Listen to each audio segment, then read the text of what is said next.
Welcome to it. Another weekend of 2013 is behind us, which means we get the chance to look back at some of the best school sports action from across the country. The rugby fields were jam-packed with some hot action and a few surprises as well. Let's get into some of those rugby results. Down in the Cape, Rondebosch boys and Wynberg boys got the Triple Crown off to an interesting start when the two sides drew 10-all in Wynberg on Saturday.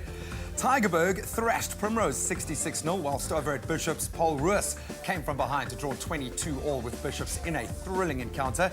Then up in Gauteng, Affies continued in their dominant fashion when they won against Hoërskool John Foster 88-9, massive score there, while Saints got one over on St Albans 2012.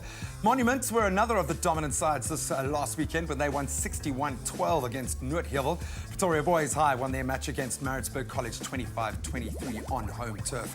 Then in KZN, Maritzburg College's arch rivals Glenwood won their match with a staggering 82-0 scoreline. That was against Pinetown. Westville were another side not to concede as they won 49-0 against a pretty lackluster Impangeni outfit.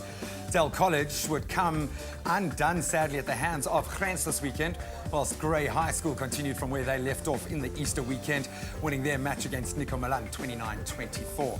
But some unbelievable derby games playing out in our matches of the weekend. Sax produced a major upset on the first weekend of local league action in the Western Cape by beating Boland Landbou 26-22. Now, Sax, they hadn't beaten Boland since Blitzbok Paul Delbert, who was actually there to watch the game, captained them in 2002. So it's over a decade ago. Momentous win for Sax with a great way for them to start the local league season. As for Boland, we know they are a very proud rugby outfit, and I think they'll come back more determined than ever. Then we got Paul Boys Shy up against Otanikwa. Otanikwa stunned a very large crowd by lowering hosts Paul Boys High's colours 45-36. That was in a pulsating game at Brug Street on Saturday.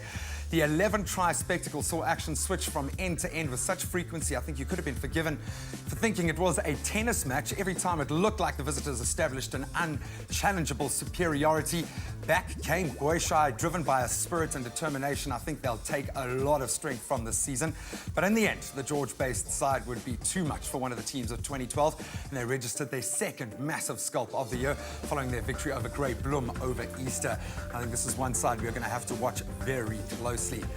Then this past weekend, I had a blast. I had the opportunity to stop by Belleville High School. And they did not disappoint. They hosted a massive winter sports festival with close on 50 schools participating in netball, hockey and rugby over 2 days. We had primary schools and high schools. I went to go and check out some of the action and I was very impressed. A great way to spend a weekend, but great to see where the level of our school sports is going into winter.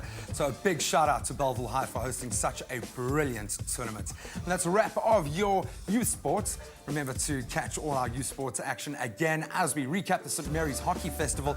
That'll happen on Thursday. Expresso Youth Sport, brought to you by Deep Heat. Warms pain away.